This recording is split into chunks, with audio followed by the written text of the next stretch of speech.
भगवत गीता से पूछोगे परमेश्वर कौन है, तो जवाब मिलेगा कि श्री कृष्ण ही परमेश्वर है। और वहाँ आपको संत सूरदास जी, मीराबाई जैसे महान संत मिलेंगे जिन्होंने कृष्ण भक्ति में उस परम तत्व को प्राप्त कर लिया। आप शिव पुराण से पूछोगे कि परमेश्वर कौन है, तो जवाब मिलेगा कि शिव ही परम तत्व है। और वहाँ आपको ऋषि मार्कंडेय जैसे महान ऋषि योगी ज्ञानी मिलेंगे जो कि परम शिव भक्त हैं। कुरान कहती है कि खुदा सबसे बड़ा है। और वहाँ आपको फरीद जी जैसे महान सूफी संत मिलेंगे जिन्होंने अल्लाह अल्लाह की धुन से उस परम तत्व को प्राप्त कर लिया। और गुरबानी भी आपको एक ओंकार का उपदेश देती है। तो सवाल है कि इनमें से सही कौन है और गलत कौन है, और जवाब है कि इनमें से सही तो सारे हैं, लेकिन गलत वो इंसान है जो इनमें से किसी एक पथ पे चलते हुए बाकियों का अनादर करता है, अपमान करता है। इसीलिए कबीर जी ने कहा था कि कबीरा कुआं एक है, यानी कि वो जो परमात्मा है वो एक विशाल कुएं की तरह है और पानी भरे अनेक, यानी कि हम और आप अलग अलग नामों से, अलग अलग स्वरूपों से उस भगवान को पुकारते हैं। लेकिन आगे कबीर जी कहते हैं कि भांडे ही में भेद है और पानी सब में एक। मतलब जो भांडा है यानी कि हम, भेद तो यहाँ पे है, क्योंकि आप इंसान को तो अलग कर सकते हो लेकिन भगवान को कभी बांटा नहीं जा सकता।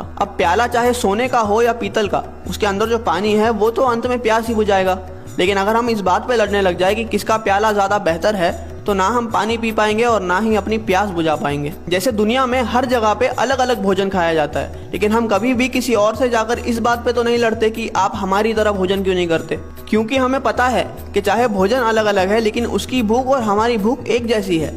हो सकता है कि वो ब्रेड खाकर अपनी भूख मिटा रहा है और हम रोटी खाकर, लेकिन उसका असर जो हमारी बॉडी पे होगा वो एक जैसा ही होगा। इसलिए हमारी पेट की भूख तो मिट जाती है लेकिन हमारी परमार्थ की भूख कभी मिट ही नहीं पाती। हम लड़ने में इतने बिजी है कि हमें खाने की, यानी कि उस भक्ति को अनुभव करने की फुर्सत ही नहीं है। कबीरा कुआं एक है और पानी भरे अनेक, भांडे ही में भेद है, पानी सब में एक।